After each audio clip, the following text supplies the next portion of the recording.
Política Impura. Um olhar sobre a semana. Bem-vindos a mais um programa Política Impura. Connosco, como é habitual, Henrique Prior. Olá, Henrique. Viva. Boa noite, Olga. Como estás? Vamos a mais uma revista das notícias da semana? Sim. Vamos lá então. E vamos começar precisamente com Luís de Guindos, que será o próximo vice-presidente do Banco Central Europeu, em substituição de Vítor Constâncio. O que é que tu achas que vai acontecer? É mais uma, digamos assim, negociata, uma partilha de poderes dentro da União Europeia. Os poderes dentro da União Europeia, particularmente no Banco Central Europeu, que é a entidade determinante na política monetária europeia, normalmente os cargos dividem-se entre o Norte e o Sul. Se um presidente é do Sul, vice-presidentes são do Norte. Se o presidente é do Norte, vice-presidentes são do Sul. E aquilo que foi negociado agora no caso do Luís de Guindos foi precisamente isso. O Luís de Guindos é o Ministro das Finanças espanhol, teve o apoio do ASENAR e o apoio, nomeadamente da Alemanha, que é determinante na decisão de quem é o Presidente do Banco Central Europeu, e da França também. O eixo franco-alemão está a funcionar em plena sintonia, e o candidato espanhol, que é um candidato do Sul, foi escolhido para substituir outro membro do Sul, outro vice-presidente do Sul, que é o nosso português Vítor Constâncio. Exatamente. Mas quem é este Luís de Guindos? O Luís de Guindos é o Ministro das Finanças espanhol, uma pessoa com muita experiência na área financeira e portanto, ele tem perfil para o lugar, sem dúvida nenhuma. Agora, o que no fundo ele fez foi, em vez de se escolher um vice-presidente do Norte, como tudo indicaria, porque afinal de contas Vítor Constâncio pertence a um dos países do Sul, não, escolheu-se um vice-presidente do Sul para se escolher um presidente do Norte. Isto é, a Alemanha vai ter o próximo presidente do Banco Central Europeu, tal como ela pretende. Mas o que é que vai mudar no Banco Central Europeu? Não muda absolutamente, não vai mudar nada. Não vai mudar nada. Aliás, Luís de Guindos já manifestou o total apoio à política de Mário Draghi, portanto, aquela política de combate aos déficits e de contenção monetária vai continuar, porque no fundo o Banco Central Europeu segue as instruções do Banco Central Alemão e a política monetária do Banco Central Alemão e do governo alemão. E da Sra. Merkel? E da Sra. Merkel, claro, que pretendem, sobretudo, que haja um combate à inflação. E esse combate à inflação, segundo eles, passa pela restrição às emissões monetárias para diminuição do crédito, isto é, para diminuição da massa monetária em circulação. O que facilitaria a procura, baixaria os juros, facilitaria a procura. Ora, essa política vai ser seguida, juntamente com a política de contenção dos déficits, procurando reduzir-se o déficit e mantendo toda a política de restrição orçamental e portanto, os sacrifícios, digamos assim, para os povos que não cumpriram os desejos da Sra. Merkel e aquilo que a Sra. Merkel entende que é melhor para a Europa, porque aquilo que ela entende que é melhor para a Europa é aquilo que ela entende que é o melhor para a Alemanha. Então, possivelmente para Portugal não vai contribuir nada, assim como não sei até que ponto é que até vai ficar pior. É que Centeno, é que a presidência do Eurogrupo por Centeno irá mudar alguma coisa, mas com a presença de Luís de Guindos no Banco Central Europeu, que segue integralmente a linha de Vítor Constâncio, que é uma linha de severa rigidez orçamental, não vai mudar absolutamente nada em princípio, até porque a presidência vai caber, como digo, quase de certeza a Alemanha. Estes jogos estão todos feitos para que siga a Alemanha. Havia uma tentativa do Ministro das Finanças irlandês de se candidatar ao cargo de Vice-Presidente, foi afastado porque pertenceria ao Grupo do Norte e portanto, não seria aceitável pelos países do Sul que estivesse um irlandês e também um alemão nos postos-chave do Banco Central Europeu. Portanto, vai tudo continuar na mesma. Sim. Entretanto, a visita do Presidente a São Tomé e Príncipe marcou a semana política com o pedido de desculpas ao povo santomense pelo massacre aí ocorrido nos anos 50. Exatamente. Era um massacre gravíssimo, perpetrado, aliás, pelo coronel Gorgulho, que era o governador de São Tomé, que pretendeu forçar ao trabalho até gente ao trabalho, quase trabalho semi-escravo, de trabalhadores guineenses são tomenses e até impondo restrições à classe média santomense, que tinha, afinal de contas, muito mais poder do que o coronel Gorulho pensava, e a classe média santomense, ela própria, depois deste massacre numa praia de São Tomé, onde agora foram pedidas desculpas e esteve presente Marcelo numa cerimónia oficial no monumento às vítimas desse massacre. A verdade é que a classe média santomense se manifestou contra esse massacre, o que não era muito normal nas colónias, e conseguiu até o afastamento do coronel Gorgulho por Salazar. No fundo, aquilo que fez foi cumprir o seu dever histórico de se distanciar do massacre perpetrado por portugueses. Ora bem, os portugueses, ao contrário do que muita gente pensa, os portugueses não tiveram uma colonização limpa. Bem pelo contrário, houve massacres.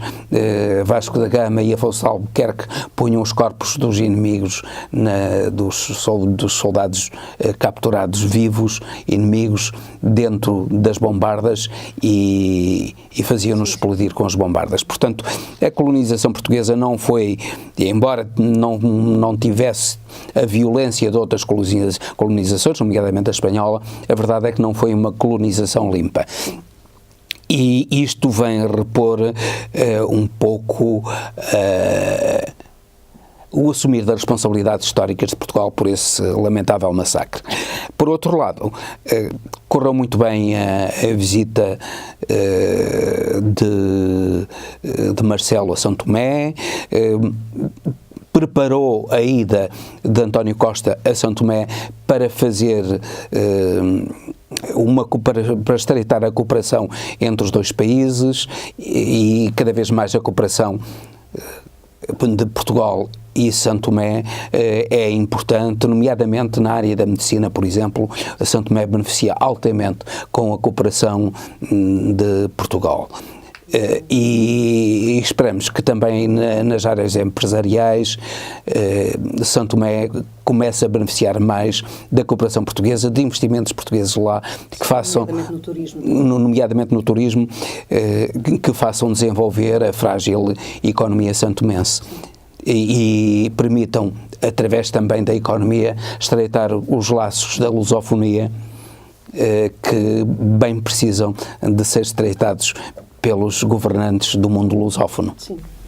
Entretanto, uma outra notícia que começa desta forma, com uma afirmação: não tenho a bancada contra mim, diz Fernando Negrão, depois do resultado da eleição para a presidência do grupo parlamentar.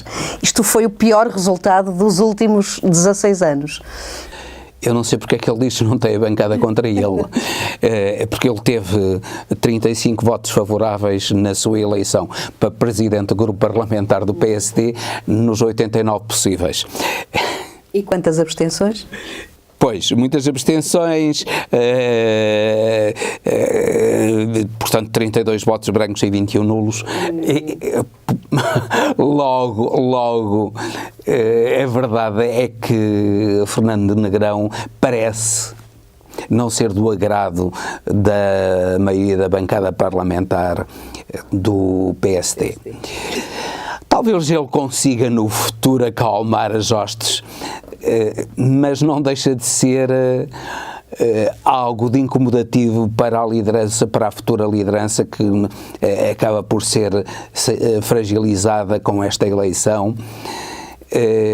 E se calhar Fernando Negrão talvez tenha tido esta votação porque a verdade, por muita discordância que se possa ter dele, é que ele é uma pessoa que é honesta, ao contrário de muita gente do PSD, da própria bancada do PSD.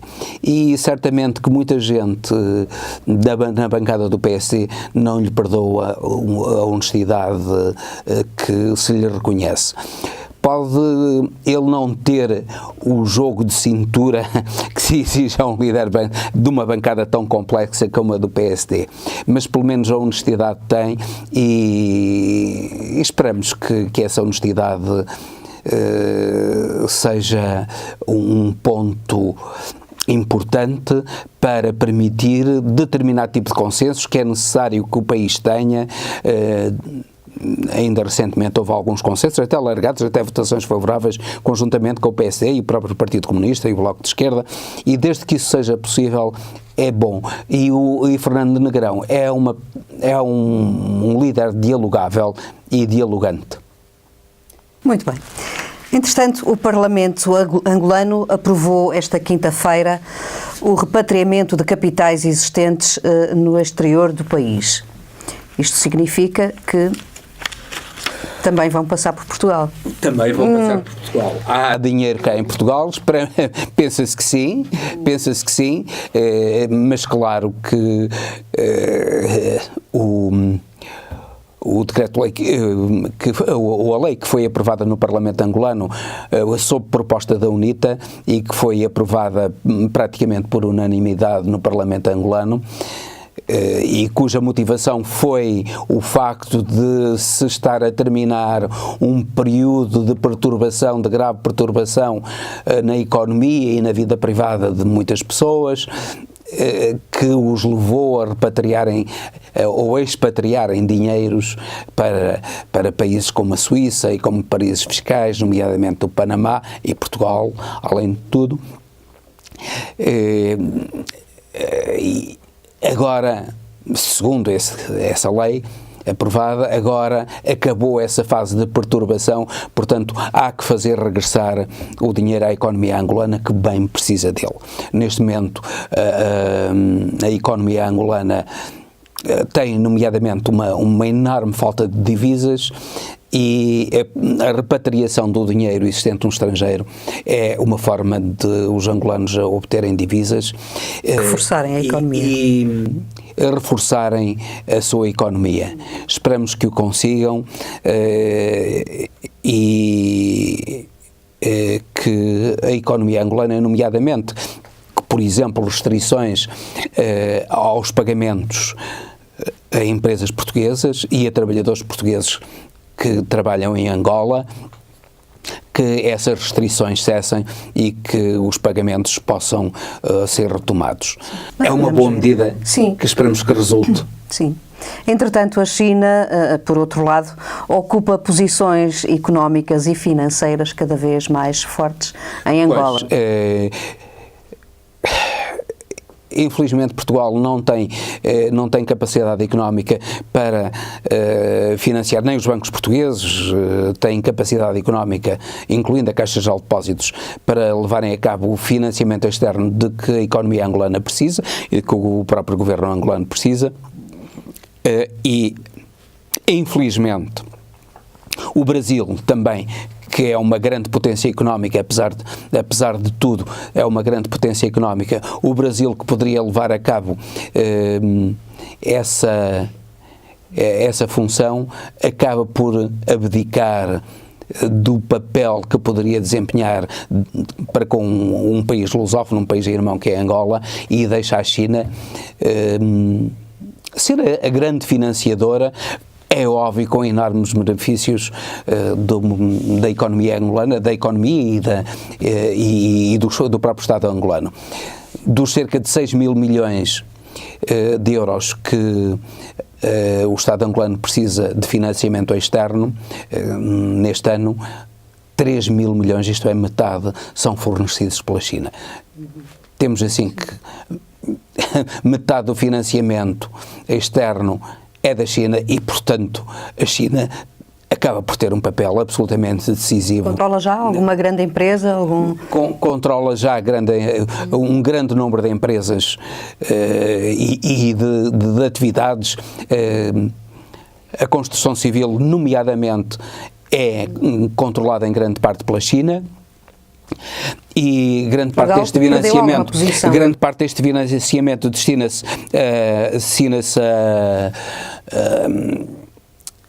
à construção da maior barragem africana que Angola vai levar a cabo portanto, mais um ponto importante na economia angolana, que é uma nova barragem hidroelétrica enorme, vai estar, de certo modo, nas mãos da China, indiretamente nas mãos da China. Sim. E é lamentável que quer Portugal, quer o Brasil, não se movimentam no sentido até de fazerem, dentro da CPLP, um agrupamento para financiamento da economia angolana, tomando posições importantes, em vez de os angolanos recorrerem aos chineses. Bom. Entretanto, no Brasil, Temer coloca o exército nas ruas, substituindo até a polícia e mesmo os bombeiros.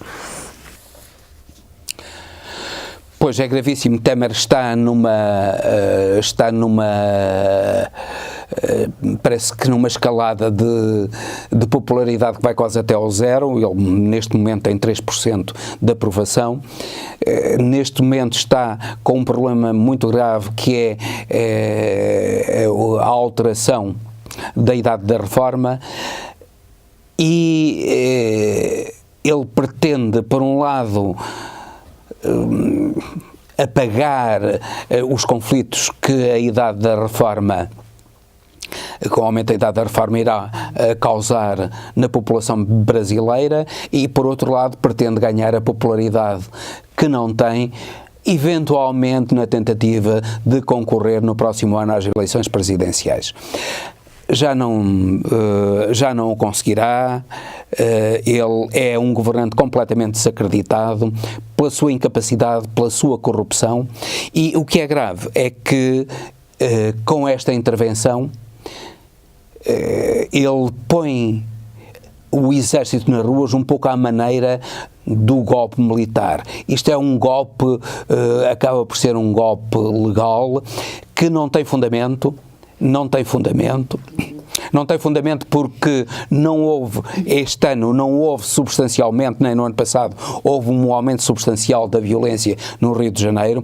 Há zonas do Brasil muito mais violentas do que as do Rio. Por exemplo, o estado do Acre é muito mais violento, no interior brasileiro, é muito mais violento do que o estado do Rio de Janeiro, e, no entanto, esta medida foi apenas para o Rio de Janeiro. é uma tentativa clara de aumentar a popularidade, mas com esta gravidade. É que ele pretende que sejam emitidos mandados de busca e de entrada nas habitações, sim, mandados praticamente em branco, por zona, não, independentemente de haver suspeitas da prática por parte do habitante daquela casa ou do proprietário daquela casa em concreto, a suspeita de qualquer crime. Ele esta lei permite as buscas em qualquer casa, em qualquer habitação, de determinada zona, mesmo que não haja suspeitas da prática de crimes ou de que se acolham nessas habitações criminosos. O Exército fará aquilo que entender e estamos a ver até que ponto todos os abusos não serão possíveis. E até que ponto é que isto não poderá ser um ensaio para um futuro golpe? Sobretudo, se o Lula concorrer ou se alguém do PT concorrer e ganhar as eleições contra a vontade dos senhores do poder e do dinheiro no Brasil. Pois, e certamente que estas medidas estão a ser tomadas também como prevenção, não é? Bom, entretanto, Trump propôs colocar armas nas mãos dos professores. Esta foi outra notícia explosiva também esta semana. Nós podíamos dizer que é mais uma das loucuras de Trump. As armas nas mãos dos professores, depois, se houver um professor louco, colocam-se as armas nas mãos dos alunos para matar os professores. Sim, combater as armas com armas. Combater as armas com armas. Sim. É isto que ele quer. Mas a solução não podia ser outra. Infelizmente, um dos grandes problemas dos Estados Unidos é que os presidentes estão prisioneiros dos lobbies que financiam as suas campanhas eleitorais. E o lobby das armas foi o maior financiador da campanha de Trump. Portanto, aquilo que Trump está a fazer é a dar ao lobby das armas aquilo que o lobby das armas lhe deu a ele. Pobre de uma nação onde o poder funciona desta maneira. Claro que há manifestações, os pais dos alunos, dos alunos desta escola de Miami que sofreu este ataque terrível, que matou 17 crianças e jovens. Os pais manifestaram-se diretamente frente a Trump contra as suas propostas. Trump ouviu silenciosamente, tinha umas notas nas mãos, aquilo deve ter sido metido nas mãos por alguém. Ele mostra-se que Trump é um autêntico boneco nas mãos dos vários interesses existentes dentro da América e na própria Casa Branca. E ele não foi capaz de responder. Ele também, relativamente a isso, não terá o poder todo, porque isso cabe a ali uma interpretação, mesmo a própria restrição das armas, apesar de quaisquer restrições ao uso das armas, têm de ser aprovados, têm de ir ao Supremo Tribunal de Justiça, e o Supremo Tribunal de Justiça americano, a Supreme Court americana, frequentemente tem-se pronunciado contra as restrições ao uso das armas. Só recentemente é que houve uma pequena decisão, uma deliberação do Supremo Tribunal de Justiça, de um reduzido número de juízes, 4 juízes do Supremo Tribunal de Justiça, que rejeitaram o recurso da Associação dos Fabricantes de Armas para impedir um regulamento na Califórnia, do Estado da Califórnia, que obrigava a que um possuidor de armas e que quisesse utilizar e tivesse, mesmo que tenha licença para isso, tivesse que esperar 10 dias entre a compra de uma arma e a compra de uma segunda arma. Foi a primeira restrição que, de certo modo, a Corte Suprema dos Estados Unidos levou a cabo quanto ao uso de armas, mas tem sido sempre favorável. Aliás, a maioria dos juízes é conservador, é republicano e normalmente segue a política dos governos conservadores no que toca à restrição do uso de armas. Infelizmente, os massacres nos Estados Unidos vão continuar, porque nem sequer o exemplo da Europa, por exemplo, em que esses massacres não existem. Na Europa, situações dessas praticamente não existem na Europa. E nem o exemplo europeu e de outros países onde... Das armas está, aliás, na Constituição, previsto na Constituição... Está na Constituição americana. Exatamente.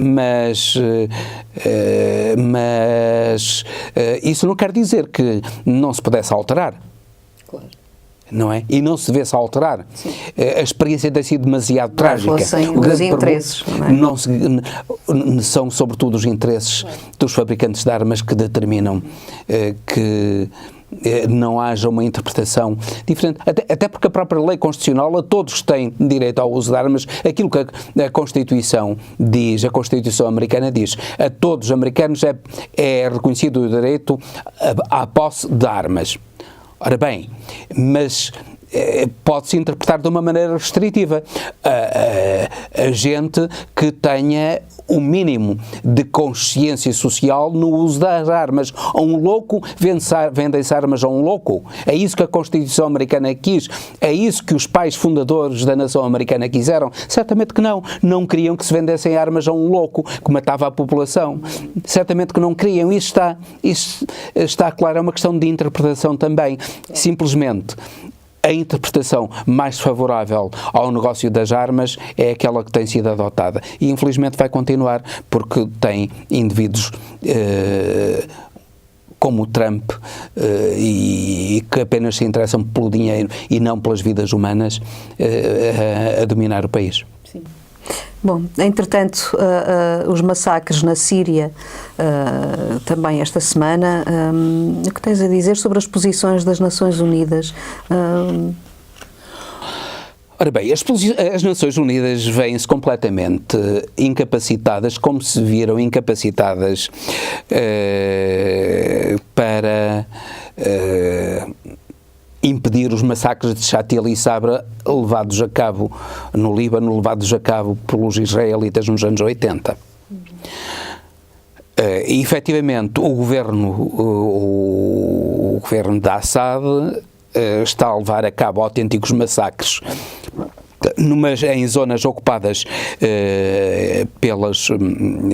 pelos oposicionistas ao seu poder, e está a levar a cabo esses ataques maciços com o apoio da aviação russa, e pretende-se aquilo que as Nações Unidas deviam fazer era impedir efetivamente esses massacres, tantos massacres da população civil. Simplesmente as Nações Unidas também não têm poder para isso. E nem sequer, repare-se, que é uma posição cínica por parte dos Estados Unidos e do próprio Israel, porque Israel é que está a pagar toda esta guerra na Síria. É uma guerra de milícias financiadas por Israel e pela Arábia Saudita para combater o poder sírio que apoia o Hezbollah, que constituiu ainda há uns anos uma grande derrota para Israel, e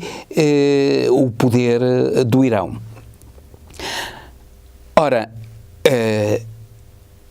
os Estados Unidos e Netanyahu, quando se meteram na aventura da Síria, pensavam que, como se diz em português vernáculo, aquilo eram favas contadas. Mas não, porque não só o Irão, mas também a Rússia, que tem interesses estratégicos na Síria, nomeadamente quer bases aéreas, quer bases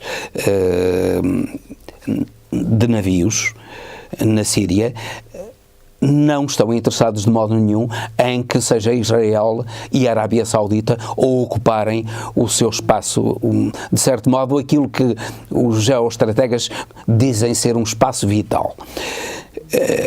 A Rússia não tem interesse nenhum, não é que a Rússia seja propriamente uma filantropa, mas também não tem interesse nenhum em que o seu espaço seja ocupado por adversários como Netanyahu, ou Israel e a Arábia Saudita.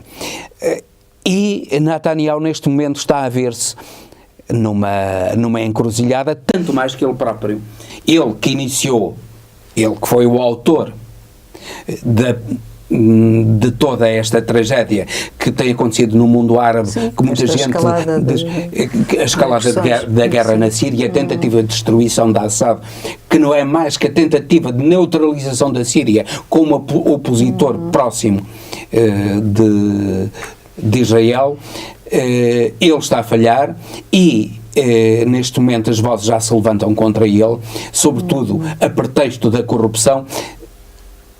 A corrupção acaba por ser um pretexto porque na realidade é o falhanço dele na sua estratégia aventureira de tentar destruir a Síria.